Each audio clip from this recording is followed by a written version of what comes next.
Now here's an Excel C1 discriminant question. Nothing really to trouble us here. I suppose the only thing to really watch out for is the K being on the right hand side here, which really we need to make sure that we get a 0 on the right hand side before we use the discriminant. Putting values of A, B and C into our discriminant at that point and only then.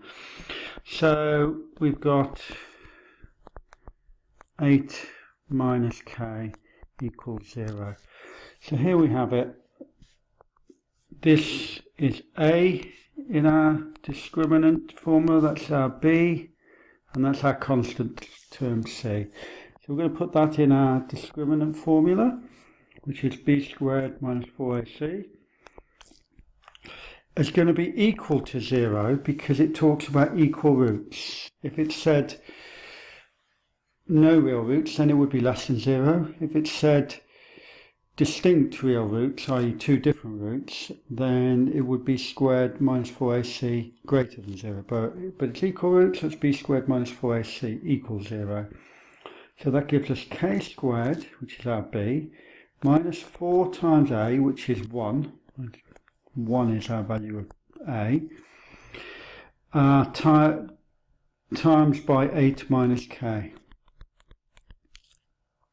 Equals 0, and that's done it. K squared minus 32 plus 4k. Let's rearrange it, just to, well, rearrange it, just write it in a kind of more consistent order. There we go. That part is done.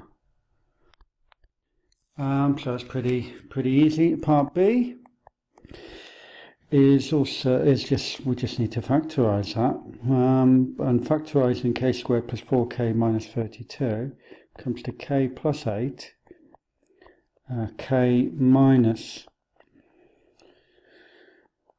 4 equals 0.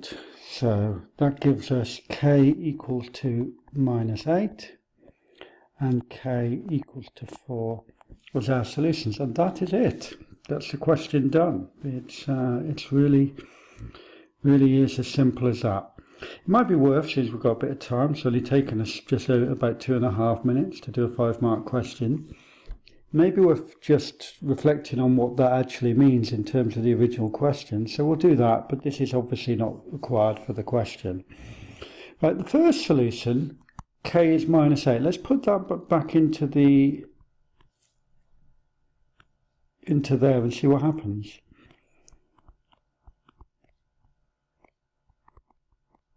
Right, okay, so we do that and then we rearrange.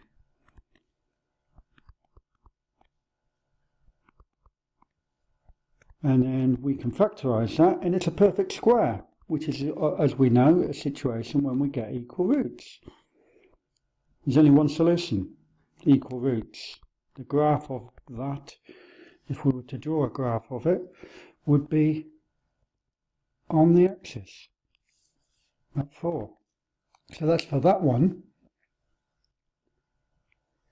And for this one, if I put 4 back into here then, okay, if I put 4 back in at that point, then I can say x squared plus 4x plus 8 equals 4.